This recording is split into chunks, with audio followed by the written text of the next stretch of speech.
Hello guys and welcome back to the Overline Football YouTube channel. Today we're going to go over 5 potential signings that could happen this January. This one comes from the Telegraph and it's Dele Alli to PSG. They say Tottenham chairman Daniel Levy is still refusing to sanction a loan move to Paris Saint-Germain this month, with fears of leaving the Premier League and European squad short in the event of an injury crisis or a sort of COVID-19 outbreak. However, the Guardian insists the French club are hopeful of a deal with Mauricio Pochettino just coming into the club, obviously linked with Poch and Dele. Having told the club's hierarchy that the midfielder is his main target in this January transfer window. Dele Alli, Jamie, he's out of favour at Tottenham. He's not even getting in the squad at the moment. He's constantly moaned at by Mourinho. What's gone wrong at his time with Mourinho at the club?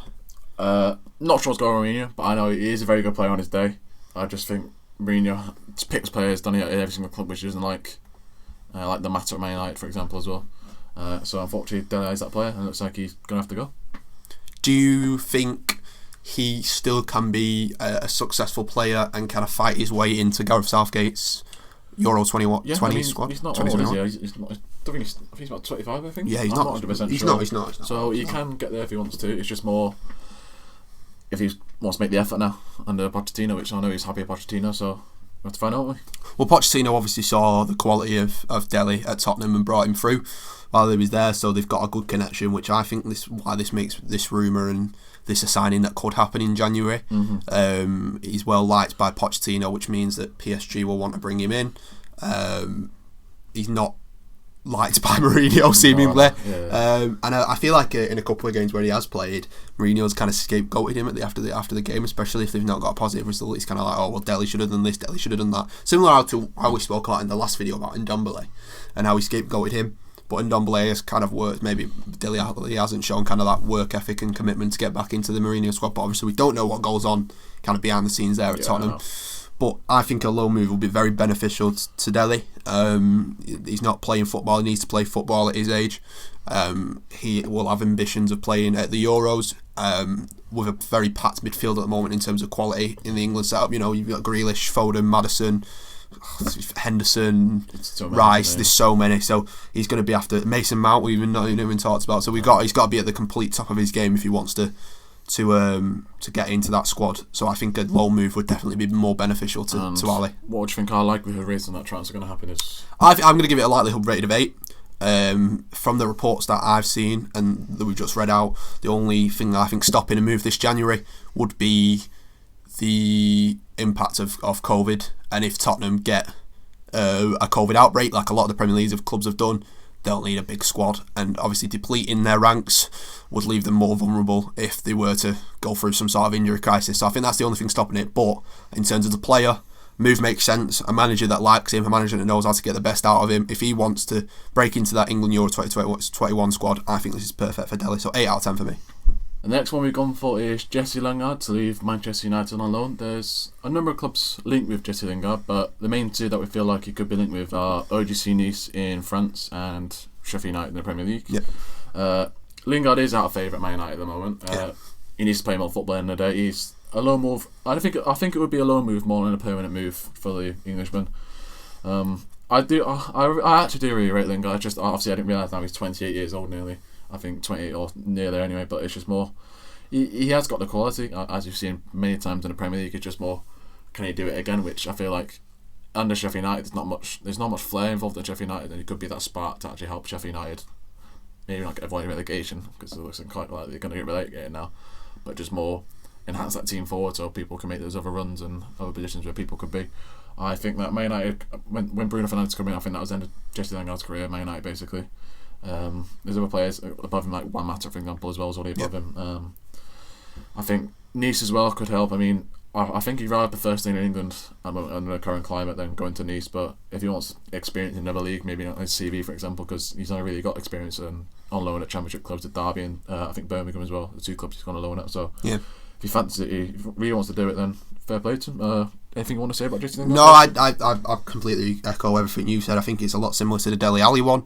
He's out of favour at United. He's not going to play anytime soon. He's not getting into the squads, let alone into the team. So a low move at his stage in the career, I mean, it's very, very, let's say extremely unlikely he's going to get into Southgate's plans for the Euros, but to kind of sort of revitalise his career, a loan move could do him well. Maybe a struggling side like Sheffield United could suit him because he'll give them the flair that they need up top to score a lot more goals. And I definitely think a loan move to anywhere would help him. But I agree that staying in the Premier League will be more beneficial to Lingard, because at the end of the day, if it's a loan move, it's going to be, I think it'd be advertising himself in the shop window, because it's looking more and more like that Sheffield United are going to go down. Yeah. So Lingard isn't going to be playing Championship footy, he's not. So if a loan move can get some form back, maybe a lower league, mid to mid-table Premier League club might come in for him in the summer.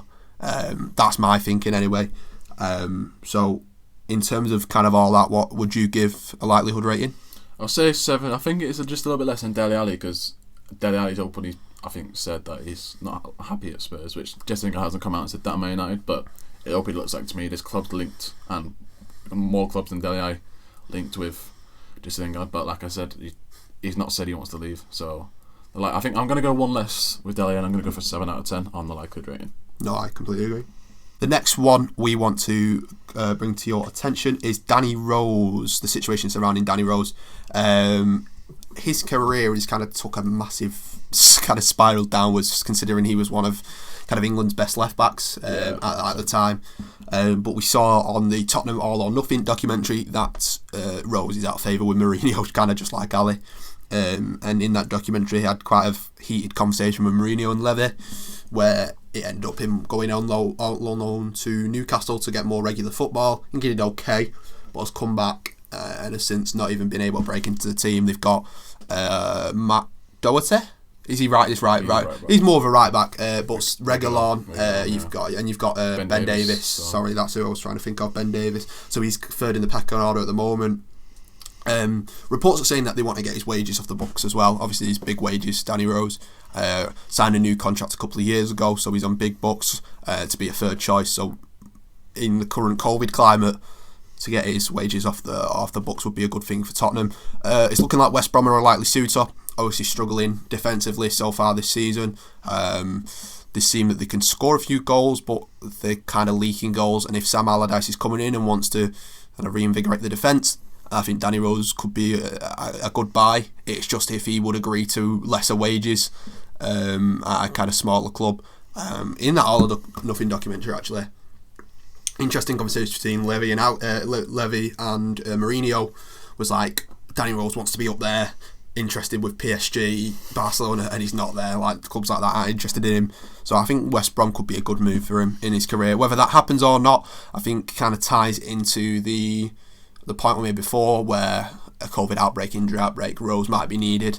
Whether Rose might demand a move like he demanded a move in that January transfer window last season, kind of remains to be seen. What do you reckon about Danny Rose? You said you think his contract to be more terminated when you than on loan. Is that what you personally think? Yeah, I think the reports are that they want to terminate his contract, and West Brom are interested in bringing him in. I think West Brom wouldn't be able to afford his wages at the moment, and I think Tottenham want to get his wages off the book. So I think it's more suitable for Tottenham to just get rid and kind of pay it off now, rather than send him on loan, where they'll have to pay his wages because West Brom won't be able to afford it, especially as we said in the current COVID climate. But this is kind of a fringe rumour, if you want to say. Like, it's not, there's nothing concrete been said about it. It's just a rumour that's been flying around. I think it's likely that Rose makes a move, whether it's on loan or Tottenham do terminate his contract, because, as I say, just like the rest of them, he's completely out of favour.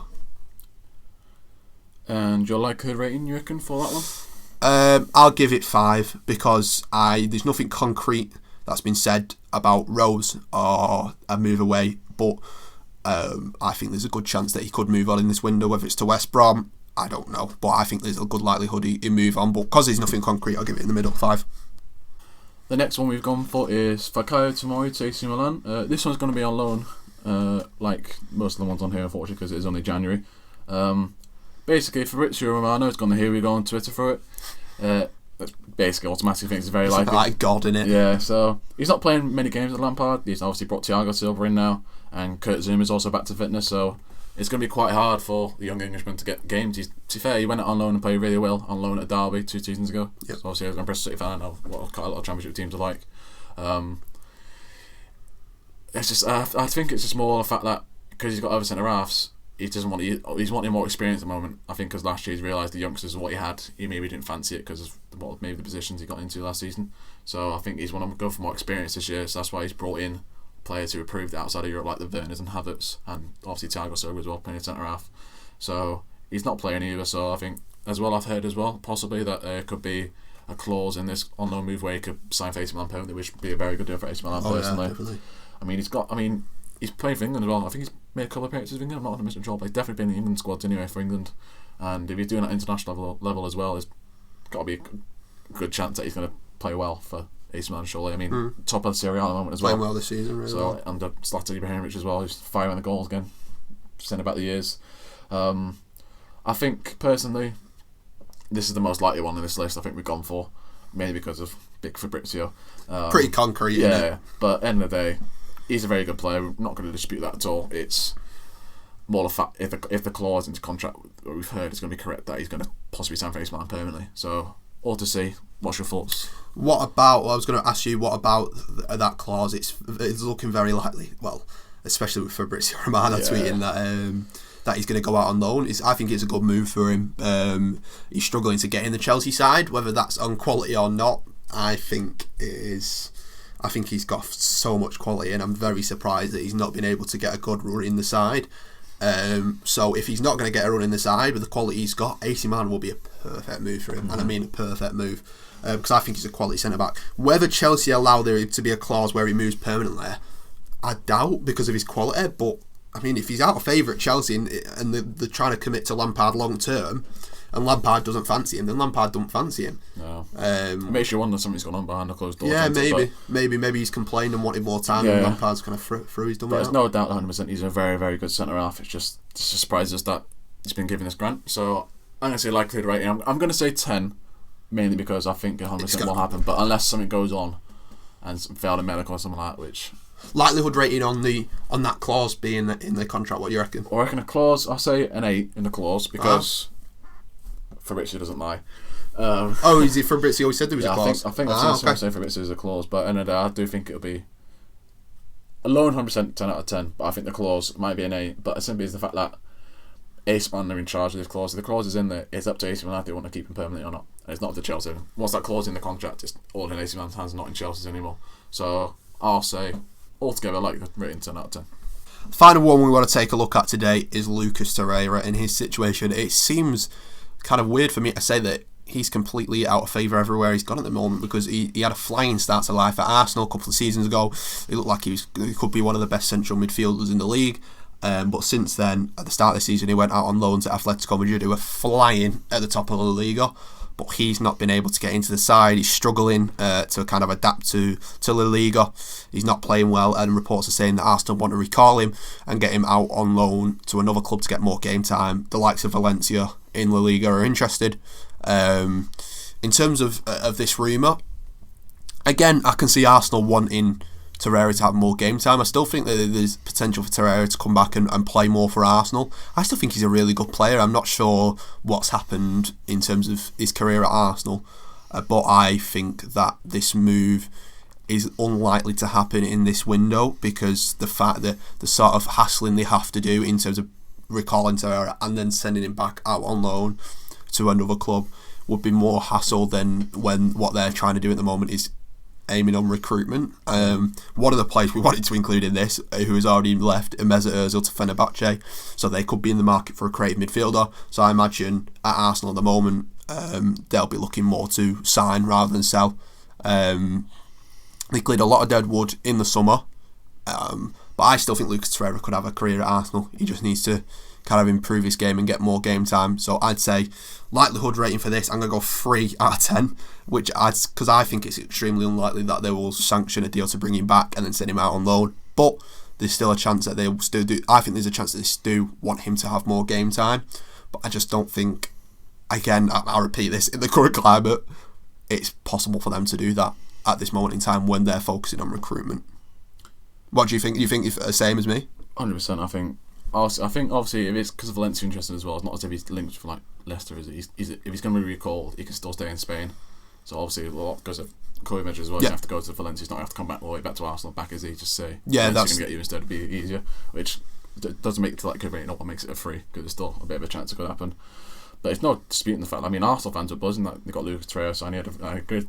Like, was it last season? Is he signed him last season? Season before. So I think that all it's a jamming that season. He's one of their best players, and then all of a sudden, I think Arteta's come in, and Emery's been sacked, and that was it then. Yeah, he's since Arteta's come in. So yeah, we'll have to see. But I think like a rating 3 out of 10 is probably the best option. But it's just not getting game time, and like, if you promise a club you're going to play the player, and he's not playing, then the club's going to be annoyed with you. So yeah, that's about it really. And that's going to be it, guys. So. This is the first kind of video we're doing about this transfer kind of stuff. If you want to see more of it, let us know in the comments or on any social medias you might post this on. And don't forget to like the video and subscribe, and we'll see you soon. Bye bye.